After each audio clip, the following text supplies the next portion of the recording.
Hello beautiful stars, welcome back to my channel stars mystic enchanters में आपकी host आप सभी का दिल से वेलकम करती हूँ guys and a very good morning all of you.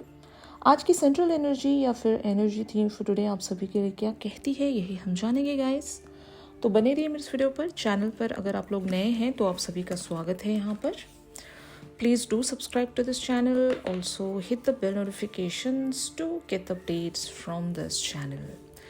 तो चलिए गाइस बढ़ते हैं कार्ड्स की तरफ। सबसे पहले आपके पर्सन के एंड पर क्या चल रहा है ये हम देखते हैं। तो यहाँ पर दो कार्ड्स अपीयर हुए हैं, fear, the card number is 11 and hunger and the card number is 29।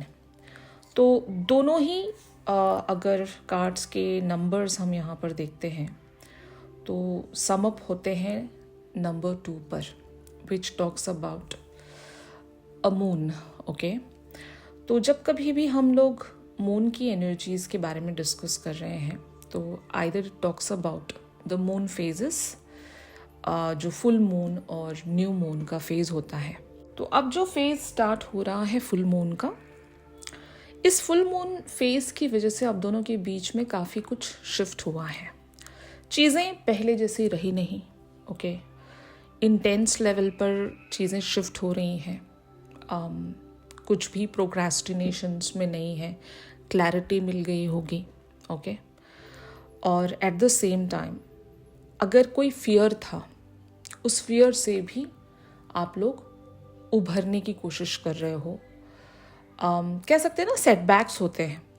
किन्हीं चीज़ों की वजह से हम खुद को उस पैटर्न को ब्रेक करने से रोक रहे होते हैं। फियर क्या होता है? फियर तो यही होता है कि हम कोई कुछ चीज़ खो ना दें या फिर हमारा जैसा जो भी चल रहा है वो ख़त्म ना हो जाए, जो एक्साइटमेंट है, जो ब्लिस है वो ख़त्म ना हो जाए। टेम्पररी चीज़ों में हम वो सहारा ढूंढ लेते हैं, कंफर्ट ढूंढ लेते हैं, इज़न्ट इट? तो आपके पर्सन अगर ऐसा कुछ कर रहे थे यहाँ पर कि कैजुअल कनेक्शन को इन्होंने बहुत ज़्यादा कंफर्टेबल वेज में प्रोसीड करने की कोशिश की भी थी, तो आप उस चीज़ के लिए रेडी नहीं हो। आप दोनों सेम पेज पर नहीं हो। यहाँ पर आपकी थिंकिंग, आपकी मेंटालिटी एक कन्वेंशनल बॉन्ड की तरफ है, यानी कि आप चीज़ों को नेक्स्ट लेवल पर, एक हायर कमिटमेंट वाले लेवल्स पर ले जाना चाहते हो। कुछ भी आपको सीक्रेटिव मैनर में पसंद नहीं है, ठीक है? तो जब आपने ऐसी कुछ क्लैरिटी इनके सामने रख दी है या फिर आपने अपनी बात को बहुत ही प्योरेस्ट फॉर्म में इनके आगे एक तरह से स्टेटमेंट की तरह या फिर इवन मैं ऐसा कह सकती हूँ ना, वर्डिक्ट की तरह अगर रख दिया है, तो आपके पर्सन को ये बात काफ़ी ज़्यादा डरा रही है। अगर आपने, बहुत सारे लोगों ने यहाँ पर क्लैरिटी नहीं भी रखी है, तो आपके पर्सन को कहीं ना कहीं वो आइडिया ज़रूर है कि ये अपने किसी हंगर की वजह से, मतलब इनकी ज़िंदगी में कुछ तो ऐसी बात है जो इस कनेक्शन को साबोटाज कर रही है। ये हंगर करियर को, पैशन को या फिर पैसों को लेकर हो सकता है, या फिर अगर ये हंगर मल्टीपल कनेक्शंस को लेकर है, बहुत ही रेयरेस्ट लोगों के लिए हो सकता है। यहाँ पर ये आपके या तो हायर लेवल सोलमेट हो सकते हैं या फिर आपके डिवाइन मैस्कुलिन हो सकते हैं। और मुझे लगता है कि इस पर्सन की एक तरह से और भी ज़्यादा ट्रांसफॉर्मेशन या अवेकनिंग होनी है। ये पर्सन फुली अवेकन नहीं है, तो इनको डर लग रहा है कि कहीं ये इस कनेक्शन की ब्लिस को खो ना दें। और अगर आप इनकी हंगर को हमेशा फीड करते थे, ठीक है ना, आप इन्हें एनर्जी से, एक प्राइड से, प्यार से, कंपैशन से, नर्चर से, हर तरह से अगर आप इन्हें जा जाकर फीड कर रहे थे, तो वो सब कुछ फीड करना आपने बंद कर दिया है। ऑन दी अदर हैंड, आपने बहुत ही क्लियरेस्ट फॉर्म में, एक प्योरेस्ट इंटेंशन के साथ इनके आगे चीज़ें रख दी होंगी। और कुछ लोगों के लिए एक सिनेरियो ऐसा भी हो सकता है कि आपके पर्सन ने आपके अंदर वो फियर जनरेट करने की कोशिश की कि अगर आपके पर्सन अपने आप को कहीं और बिजी शो कर रहे हैं कि मैं तो अपने गोल्स की तरफ ही मगन हूँ, I am just not thinking about you, तो आप फियर में रहो कि आप मुझे लूज आउट कर जाओगे। फाइन, ये भी एक सिनेरियो हो सकता है बहुत सारे लोगों के लिए। कुछ तो शिफ्ट हुआ है आप अभी सेम पेज पर मुझे नज़र नहीं आ रहे। आपके मैस्कुलिन एक डिफरेंट पेज पर हैं, आप एक डिफरेंट पेज पर हो। यहाँ पर पोलैरिटीज़ चेंज हो गई हैं, ओपिनियंस बदल गई हैं, आपने कुछ अलग दिशा अपने लिए तय की है और आपके पर्सन आपको सेम पाथ पर बनाकर रखना चाहते हैं अनटिल एंड अनलेस इनका हंगर जो है वो फीड नहीं हो जाता, या फिर जो भी इनको मिल रहा है they are happy with that. Okay, तो fear can be anything here. आपके पर्सन आइदर आपके अंदर वो फियर क्रिएट कर रहे हैं बाय जस्ट लिमिटिंग देमसेल्व्स, या अपने आप को बहुत ज़्यादा हायर एम्बिशियस शो करके कि मैं तो मतलब केयर ही नहीं कर रहा हूँ या कर रही हूँ, मैं तो अपने इंडिविजुअल जर्नी पर बना हुआ हूँ, I am just chasing my goals, और मैं अपनी हंगर को वैल्यू दूंगा, जो मुझे जहाँ से भी मिल रहा है I am just satisfied with that, इस तरह से। और एक जो दूसरा सिनेरियो ये हो सकता है कि आपने इनकी हंगर को फीड करना बंद कर दिया, इसीलिए ये फियरफुल है। तो आप लोगों के साथ जिस तरह से भी रेजोनेट करे, बट हाँ ये मून की एनर्जीज हैं, यहाँ पर कन्फ्यूजन्स मतलब क्रिएट किए गए हैं, क्लैरिटी नहीं है, और बहुत सारी चीज़ें एक तरह के अननोन फियर्स में चैनल हो रही हैं, आइदर आपके एंड पर या आपके पर्सन के एंड पर। दोनों ही यहाँ पर एक तरह से खुश नहीं होंगे, सेटिस्फाइड नहीं होंगे, बट फियर को अगर भगाना है तो कुछ ना कुछ तो सेक्रीफाइस करना ही पड़ेगा। फियर में इंसान कॉम्प्रोमाइजिंग सिचुएशन में आ जाता है।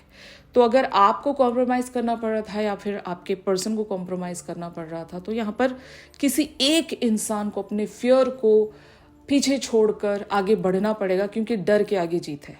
Getting my point? तो ये चीज़ें यहाँ पर बहुत ही क्लियरली शो हो रही हैं। ऑन दी अदर हैंड आप लोगों की एनर्जीज यहाँ पर प्योरिटी वाली हैं, जो कि मैं आपको बता रही थी। आप अपने इंटेंशंस को लेकर एक प्योरिस्ट फॉर्म में हो, आपको वो क्लैरिटी है कि आपको क्या चाहिए, और ये बहुत ही सिंपल, बहुत ही क्लियर एनर्जी है। यहाँ पर कुछ भी ड्रामा नहीं है, कुछ भी बैड इंटेंशन नहीं है, और किसी पर कोई कंट्रोल नहीं है, डिमांड नहीं है, एक्सपेक्टेशंस नहीं है। बस आपको क्या चाहिए आपने बता दिया होगा। कि अगर ये कनेक्शन काफ़ी सारे वेज में एक तरह का कन्फ्यूजन क्रिएट कर रहा था आपके लिए, आपके पर्सन के लिए, तो वो कन्फ्यूजन आपने हटाना था। या तो आप हटाने वाले हो, यहाँ पर बहुत सारे लोग, या फिर ऑलरेडी हटा चुके हो। अगर कन्फ्यूजन आपको सामने वाले का भी क्लियर करना भी है ना, तो सबसे पहले आपको अपने अंदर क्लियर होना पड़ता है। तो वो क्लैरिटी आपने फाइंड आउट कर ली है। तो प्योरिटी का कार्ड यहाँ पर ये भी कहता है कि ये जो फुल मून है आपके लिए वो फुल सर्कल क्रिएट करके दे रहा है कि चीज़ें आपके लिए एटलीस्ट कंप्लीट हो चुकी हैं। अब आप सेम पैटर्न में दोबारा से स्टेप इन नहीं करोगे, सेम चीज़ों को रिपीट नहीं करोगे। तो अगर रिपीटेटिव पैटर्न्स यहाँ पर बार बार अपीयर हो रहे थे, लूप में चल रहा था सब कुछ, तो उस पर आपने ब्रेक लगा दिया, वहाँ से ब्रेक थ्रू हुए हो, एक प्योरेस्ट फॉर्म में चैनल होने की कोशिश कर रहे हो, जहाँ पर आपको सुकून है, आपको पता है कि क्या मुझे चाहिए, और अगर मुझे ये चाहिए तो मुझे पेशेंस रखना पड़ेगा, या फिर मुझे चैलेंजेस को कॉन्कर करना पड़ेगा। तो जिस तरह का भी आपका जर्नी है या फिर जो भी कनेक्शन है, जो भी आप चाह रहे हो, यहाँ पर आपको एटलीस्ट क्लैरिटी मिल चुकी है। तो ऐसी एनर्जी में आप बने हुए हो। तो अगर पॉसिबल हो सके अपने पर्सन को once and for all clarity दे दीजिए, इन्हें बता दीजिए कि आप क्या चाहते हो। अगर आप वही कन्फ्यूजन इनके लिए बनाकर रखना चाहते हो तो चीज़ें उसी मैनर में प्रोसीड होंगी। और अगर आपको कुछ ऐसा पता है कि आपको क्या करना चाहिए, आप इन्हें बिना बताए भी वो चीज़ करना चाह रहे हो, तो ये भी आप कर सकते हो। बट अपने अंदर वो क्लैरिटी ज़रूर लाने की कोशिश कीजिए, ये आपसे यहाँ पर कहा जा रहा है। मतलब आपकी एनर्जी एटलीस्ट इस तरह से प्रोसीड हो रही है। तो फाइनली आपके पर्सन यहाँ पर क्या कर सकते हैं ये मैं आपको बताने जा रही हूँ। तो बैलेंस का कार्ड यहाँ पर अचीव हुआ है। देखो, फियर में जो भी कोई इंसान होता है वो ज़रूर इम्बैलेंस्ड एनर्जीज में ही होता है। उसके साथ कुछ भी सही नहीं चल रहा होता, कुछ भी उसके साथ अलाइनमेंट में नहीं होता। तो जब आपके पर्सन की एनर्जीज यहाँ पर फियरफुल है और एक हंगर वाली है, मतलब they are craving for you, even they can crave for you. यहाँ पर ऐसा भी एक सिनेरियो हो सकता है कि आपके पर्सन कहीं आपको खो ना दें, आपकी एनर्जी को ये मिस आउट कर रहे हैं, तो ये एक फियरफुल एनवायरनमेंट है इनके लिए, फियरफुल फेज है, ठीक है ना। तो ऐसे फेज में, ऐसे एनवायरनमेंट में कोई रहना नहीं चाहता। तो आपके पर्सन इन सारी चीज़ों को लाइट करने की कोशिश करेंगे, जो बर्डन अभी ये कैरी करके चल रहे हैं उसको रिलीज करने की कोशिश करेंगे, और एक ऐसा मिडिल पाथ जहाँ पर आप दोनों ही की ख्वाहिश पूरी हो सके, या फिर इस कनेक्शन की ग्रोथ के लिए जो भी एक ऐसा रास्ता फाइंड आउट करने की कोशिश कर सकेंगे आपके पर्सन, जहाँ से बैलेंस अचीव हो रहा हो। ये बैलेंस आप दोनों ही के लिए है। बैलेंस में कभी कभी कुछ एडजस्टमेंट्स होते हैं, कुछ चीज़ें कॉम्प्रोमाइज़ नहीं कहूँगी, दोनों ही की बातों को, दोनों ही के पॉइंट्स को वहाँ पर कंसिडर किया जाएगा, सॉल्यूशंस फाइंड आउट किए जाएंगे। तो it is all about the solution. आप दोनों अगर किसी एक म्यूचुअल ग्राउंड पर नहीं पहुँच रहे थे, तो मिडिल पाथ क्या हो सकता है कि आप भी थोड़ा सा बैलेंस इनके पास लेकर आओ, ये भी थोड़ा बैलेंस आपके पास लेकर आए, ताकि दोनों पार्टीज खुश रहे, यू नो। तो इस तरह की बैलेंसिंग एनर्जीज में आपके पर्सन आने की कोशिश करेंगे। आपको शायद भले ही लिटिल फॉर्म में ही सही कुछ प्रेजेंट करने की कोशिश करेंगे कि एटलीस्ट आप भी खुश रहो। अगर आपके पर्सन के एंड पर सब कुछ एट ए टाइम देना पॉसिबल नहीं भी है, तो आपके पर्सन इतना तो आपकी तरफ प्रेजेंट कर पाएंगे जहाँ पर दोनों पार्टीज खुश रह सकें, यानी कि आपके पर्सन और आप एक बैलेंसिंग एक्ट में आ सकें। तो ऐसा कोई एक्शन आप अपने पर्सन की तरफ से एक्सपेक्ट कर सकते हो। बैलेंस आ रहा है गाइस, तो जस्ट डोंट वरी। अपने लिए स्टैंड लेना हर टाइम ज़रूरी होता है कि अगर कुछ इम्बैलेंस जा रहा है आपके साथ, अगर कुछ इनजस्टिस हो रहा है, फेयर मैनर में कुछ नहीं हो रहा, तो आप ऐसी सिचुएशन में खुद के लिए वो स्टैंड ले, वोकल रहें और डिमांड करें कि आपको क्या चाहिए। तो अगर आपने ऐसा कुछ किया है तो उसका रिजल्ट जो है वो एक बैलेंसिंग वेज में आपको मिलेगा। यही यहाँ पर फ्यूचर एनर्जीज मुझे शो हो रही हैं। बट हाँ, इन सारी एनर्जीज का जो एक्सटेंडेड वर्जन रहेगा हम हमारी रेगुलर रीडिंग्स में जानेंगे गाइस। तो ट्यून इन करना मत भूलेगा, और आपके पर्सन का जो नेक्स्ट एक्शन रहेगा वो एग्जैक्टली किस वे में होगा ये भी मैं आपको बताऊंगी, तो ट्यून इन करना मत भूलेगा। अगर ये शिफ्ट आप लोगों के साथ रेजोनेट कर रहा है तो ज़रूर मेरे इस वीडियो को लाइक कीजिए, और प्राइवेट सेशंस के लिए आप मेरी दी गई कॉन्टैक्ट डिटेल्स पर ज़रूर मुझसे कॉन्टैक्ट कर सकते हो। तो चलिए मिलते हैं अपनी रेगुलर रीडिंग्स पर। तब तक के लिए आप सभी अपना ख्याल रखिए। Stay positive, stay safe, God bless you all, take care, bye bye.